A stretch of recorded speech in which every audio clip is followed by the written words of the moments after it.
Shaolin வீரர்களோட புகழ் உலகம் முழுக்க பரவிச்சு. அந்த சமயத்துல காய்ஃபுங்கிறவன் எங்க மேல செம்மையா இருக்கு.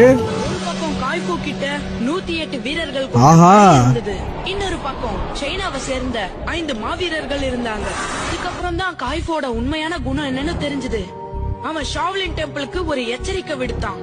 ஒவ்வொரு வருடத்தோட முதல் நாளும் ஷாவ்லினுக்கும் அவனுக்கும் இடையில போட்டி நடக்கும்னு தெரிவிச்சான். அந்த அறிவிப்பு படி கடந்த 9 வருடங்களா போட்டி நடந்துகிட்டு இருக்கு. ஒவ்வொரு தடவையும் எங்க வீரர்கள் தோத்துக்கிட்டு தான் இருக்காங்க.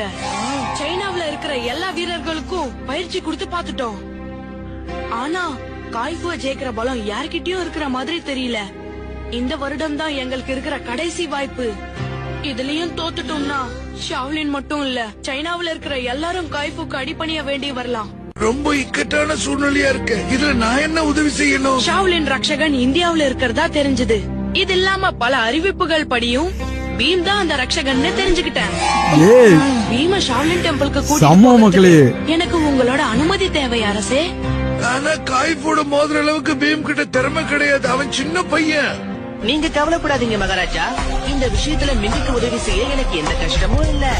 ஆசீர்வாதம் உங்களுக்கு எப்பவும் உண்டு. வெற்றியோட திருப்பி வாங்க.